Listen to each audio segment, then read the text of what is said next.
बदल गया भाई। अब इस क्वेश्चन का रूल बदल गया। क्यों बताओ, क्यों बदल गया? क्योंकि सवाल में कहा है एक पंक्ति में विसल आरंभ से 12वें स्थान और गौरव अंत से 8वें स्थान पर है, तो पंक्ति में कुल कितने व्यक्ति हैं? हमेशा ध्यान रखना, इस तरह के प्रश्नों में 3 क्वेश्चन आपसे पूछ कर सकता है। पहला क्वेश्चन पूछा होगा कुल व्यक्तियों की संख्या, और दूसरा क्वेश्चन किया होगा अधिकतम व्यक्तियों की संख्या, और थर्ड क्वेश्चन किया होगा न्यूनतम व्यक्तियों की संख्या। अच्छा, मुझे आप एक बात बताइए, एक वर्ड बोला है कि एक पंक्ति में विशाल आरंभ से, जो विशाल नाम का बंदा है आरंभ से 12वें स्थान पर है। मेरी बात को समझने का प्रयास करें। अगर विशाल आरंभ से 12वें स्थान पर है और गौरव अंत से 8वें स्थान पर है, गौरव अंत से 8वें स्थान पर है,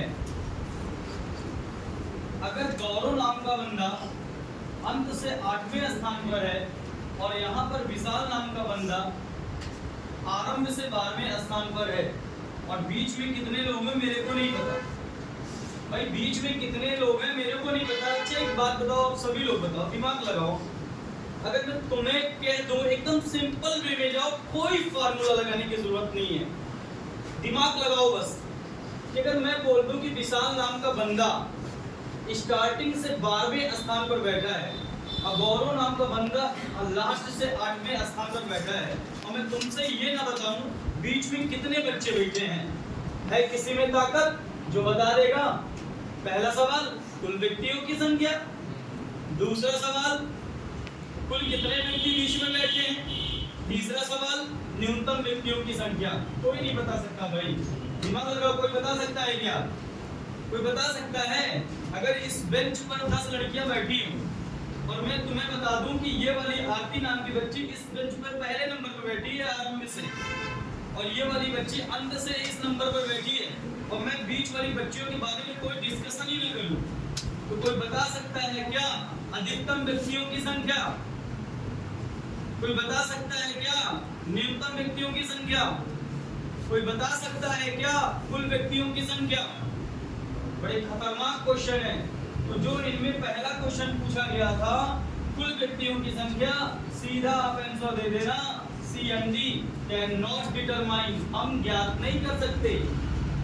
दैट्स रीजन। अगर कोई रीजन पूछे तो उन्हें तुरंत बताओ कि अगर किसी भी व्यक्ति का आरंभ से स्थान और एक दूसरे व्यक्ति के अंत से स्थान पता हो और बीच में कितने व्यक्ति हैं, अगर वो ना दिया हो तो सीधा फंडा कि अगर पहला क्वेश्चन बोले कुल व्यक्तियों की संख्या, हमारा आंसर होगा CND, कैन नॉट डिटरमाइन, हम ज्ञात नहीं कर सकते भाई। अब आपसे दूसरा पूछ रहा है कि अधिकतम व्यक्तियों की संख्या कितनी होगी, तब भी आप इतना दिमाग नहीं लगा पा रहे भाई। कुल व्यक्तियों की संख्या जब निकलेगा तभी तो बता पाओगे अधिकतम व्यक्तियों की संख्या।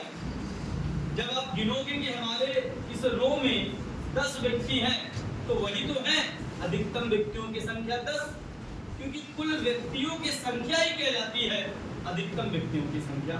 एक बेंच पर मेरे 7 लोग बैठने की क्षमता, वही अधिकतम व्यक्तियों की संख्या है, और वही तो कुल व्यक्तियों की भी संख्या है। तो आप बताओ, जब बीच वाले रो में बच्चों की संख्या कितनी बैठी, मुझे यही नहीं पता, तो ना मैं इस सवाल का जवाब दे सकता हूँ कुल व्यक्तियों की संख्या CND, अधिकतम व्यक्तियों की संख्या भी CND।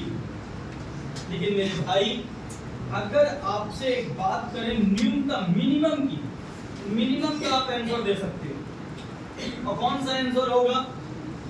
जो सबसे बड़ी वैल्यू होगी। सबसे बड़ी वैल्यू 12 है कि 8 है?